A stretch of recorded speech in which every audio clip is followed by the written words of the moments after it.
रास्ता का हालत देख सकते हैं आप लोग, कितना गंदा है सारा। र अहिले झन् टक्कै लागेर होटेलबाट निस्किसकेको हो। अब चाहिँ आँखारी भित्तातिर जानुपर्ने हुन्छ।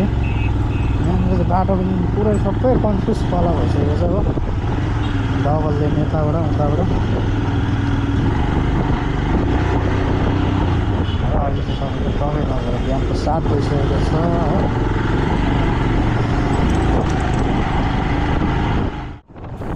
र टक्कै लागेर पानी ट्याङ्की बोर्डर पुग्नु आँटेको थियो। मैले सम्झेँ है तेल हालिहाल्नुपर्छ, किनभने नेपालमा त बहुत महँगो छ। फेरि तेल पनि नेपालको त्यस्तो खासै राम्रो लाग्दैन है। त्यही भएर चाहिँ मैले सोचेँ तेल चाहिँ फुल ट्याङ्की गर्नै लागेर राम्रो होला भनेर चाहिँ हल्का भइहाल्यो फुल ट्याङ्की गरिदिनुहोस् भनेर भनिहालेँ मैले। फुल ट्याङ्की गरिदिनु भैया। र टक्कै हामी तेल हालिसकेर चाहिँ हामी टक्कै लागेर निस्क्यौँ। अहिले भने चाहिँ है पानी ट्याङ्की आइपुगिसकेको छ है, इन्डिया टु नेपाल बोर्डर है। आज चाहिँ दिन पनि एकदमै राम्रो भएको छ, हेर्नु सक्नुहुन्छ तपाईँले। यस्तो गर्मी जग्गा भयो, मैले सिजन भएर होला है, रुखहरू पनि हेर्नु सक्नुहुन्छ एकदम हरियो हरियो हरियो भइरहेछ है। र यो चाहिँ मैले भोइस कभर गर्दैछु किनभने चाहिँ मेरो अगाडिको त्यो उयसमा चाहिँ म अलिकति मेरो माइक नभएको कारणले गर्दाखेरि पुरा हल्ला आवाज आउँदाखेरि चाहिँ मैले सोचेँ भोइस ओभर गर्छु भनेर है। त्यही भएर चाहिँ माइन्ड नगरिदिन्छु होला, पछाडिबाट पनि हल्का हल्का ब्याकग्राउन्ड साउन्डहरू आउँदैछ हो। त्यसैले गर्दाखेरि मैले भोइस ओभर गर्नु कर लाग्यो हो।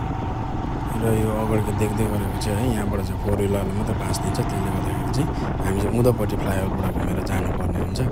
र अहिले चाहिँ म यहाँ टक्कै लागेर रोक्दैछु किनभने यहाँ बोर्डरमा चाहिँ यहाँ चाहिँ क्यामेराहरू एलाउ नभएको कारण। र नेपाल बोर्डरको एन्ट्री पनि सक्यो है। र यहाँबाट दाहिने जानुपर्ने हुन्छ, दाहिनेको गेटभित्रबाट चाहिँ यहाँनिर गएर भान्सा बनाउनु पर्ने हुन्छ। र यहाँ चाहिँ किन छिटो भयो हामीलाई भन्दाखेरि चाहिँ यहाँको पुलिस नि है, जुन चाहिँ म्याडम हुनुहुन्थ्यो उहाँ एकदमै हेल्पफुल है। उहाँहरूले आफूलाई उत्रिनु नलगाइकन है आइडी लगेर मजाले एन्ट्रीहरू गराइदिनु भयो। र यहाँ चाहिँ एकदमै भिड थियो किनभने यहाँ सिक्किमको राइडरहरू पनि पुरै जाँदै थियो है। मनाङमा केही इभेन्ट छ भनेर हिजो रातिदेखि नै भेटेको उहाँहरूलाई हेर्नु सक्नुहुन्छ। भान्सार पनि भइसक्यो हाम्रो चाहिँ है। र करेन्सी पनि एक्सचेन्ज भइसक्यो। र अहिले भने चाहिँ हामीले सिम पनि निकालिहाल्यौँ है। र एनपिआर चाहिँ तपाईँको 560 पर्दो रहेछ है। र तपाईँलाई नेपालको डाटा त यादै छ, 8 GB मात्रै दिँदो रहेछ त्यो सबै सिम निकालेकोसँग र कलको भ्यालिडिटीसँग है। त्यसले गर्दाखेरि नेपाल चाहिँ अलिकति महँगो नै छ।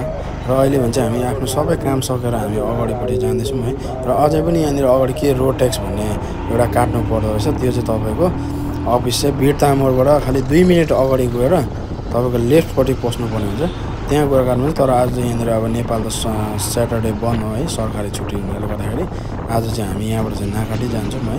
र यहाँ चाहिँ रोड ट्याक्स पनि अहिले चाहिँ अब पुरा अब रोकिहाल्यो भने चाहिँ एकदमै स्ट्रिक्ट छ भनेर सुनेको थिएँ है। र यहाँबाट मैले अफिसमा सोद्धाखेरि चाहिँ त्यसरी त्यही पाराले इन्फर्मेसन दिनुभएको छ है। र अफिस चाहिँ त्यहाँ छ।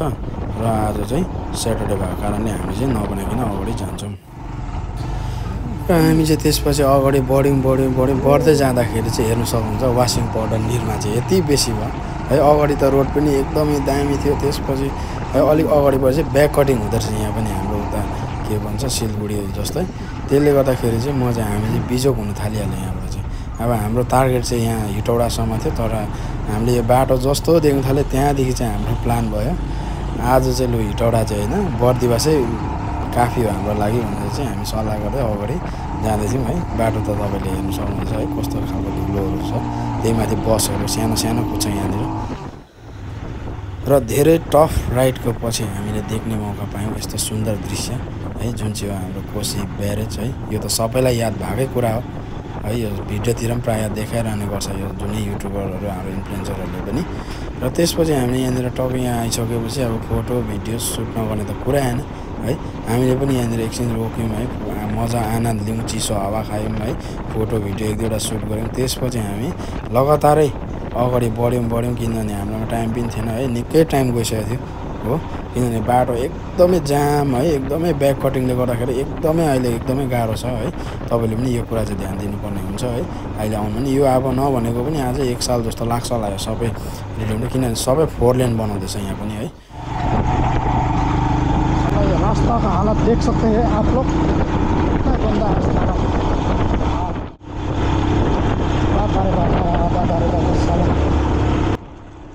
र त्यसपछि चाहिँ तपाईँले सुन्नुहुँदैछ है मैले दादा रे दादा भन्दै कुद्यो किनभने एकदमै हात दुखिसकेको थियो यहाँ तपाईँले गोप्रोमा त्यस्तो मजाले नोटिस गर्नु हुँदैन ल यत्रो खाल्डा छ अब मैले पनि टाइम कभर गर्नु ल अब बाइकको माया बरु गएर बर्दिवासमै अब मजाले के भन्छ एकपल्ट सर्भिसिङ गराउँछु भनेर माया नगरी यहाँनिर चाहिँ चापेको उडाएकै थिएँ है त्यसले गर्दाखेरि चाहिँ अन्त यो तपाईँहरूलाई त्यस्तो मजाले यो मतलब यस्तो रफ नदेखेको तर एकदमै रफ छ है मेरो अगाडिको ह्यान्डलिङ हेर्नु सक्नुहुन्छ बाइक एकदमै जम्प हुँदैछ है र अहिले भने चाहिँ हामी निकै अगाडि आइपुगिसकेको छौँ है र यो जग्गाको नाम चाहिँ याद छैन यो मैले भिडियो चाहिँ किन गरेको थिएँ भन्दाखेरि चाहिँ यो चाहिँ एकदमै मजाको एउटा दृश्य देख्दै थिएँ यहाँबाट चाहिँ है सनसेट हुँदै गरेको त्यसै कारणले है र तपाईँहरूलाई यहाँनिर एउटा के छ भन्दाखेरि चाहिँ मैले त अब यहाँनिर म्याप लगाइहालेँ र तपाईँहरू आउँदाखेरि चाहिँ एकदम म्याप बिना पनि आउनु सक्नुहुन्छ बर्दिवाससम्म चाहिँ है बर्दिवासदेखिको चाहिँ तपाईँहरूलाई भोलि अपडेट गर्नेछु यो एकदमै हाइवे कहीँ लेफ्ट राइट पस्नुपर्ने भन्ने केही छैन एकदम सिधै तपाईँले हाइवे पक्रिनु भयो भने लेफ्ट राइट केही छैन अलिकति बाटोमा चाहिँ डाइभर्सन यताउता र अहिले भने चाहिँ साँझको अलमोस्ट 7 बजिसकेको छ हो तपाईँले हेर्नु सक्नुहुन्छ अहिले भने चाहिँ टक्कै लागेर 10 घन्टा सफरको पछाडि हामी बर्दिवास पुगेको छौँ है र यो चाहिँ हाम्रो एकदमै टफ राइड भयो है बाटो चाहिँ यस्तो छ भनेर सोचेको थिएन हामी त पहिला पनि यहीँ अब यो गौतम होटलमै आएर बस्ने गर्थ्यौँ है यहाँ चाहिँ एकदमै तपाईँहरूलाई राम्रो सुविधा खाना पनि A1 जस्तो लोकल भने लोकल खानादेखि लिएर हरेक कुरा तपाईँले यहाँको सुविधा छ त्यसै कारणले मैले यहाँको लोकेसन लगाएर डाइरेक्ट आएको है एकदमै सफा पनि छ है तपाईँले हेर्नु सक्नुहुन्छ र एकदम सेफ्टी फर्स्ट भएको कारणले गर्दाखेरि चाहिँ हामीले चाहिँ यही होटल है पहिला पनि आएर यहीँ बसेको है यहाँ चाहिँ 24 घन्टा गार्ड पनि हुनुहुन्छ है तपाईँहरू पनि यहाँ आउनुहोस् है एकदमै सस्तो मजाको छ 300 किलोमिटर पछिको बाइकको हालत चाहिँ यस्तो छ है हो डुट्टो आवाज धुनु जानु केही नदेख्ने भएको छ बाटो चाहिँ एकदमै डरलाग्दो खतम भइसकेको छ सबै त्यो के भन्छ ब्याक कटिङले गर्दाखेरि जुत्ताहरू त झन् हेरिन सक्नु भएको छैन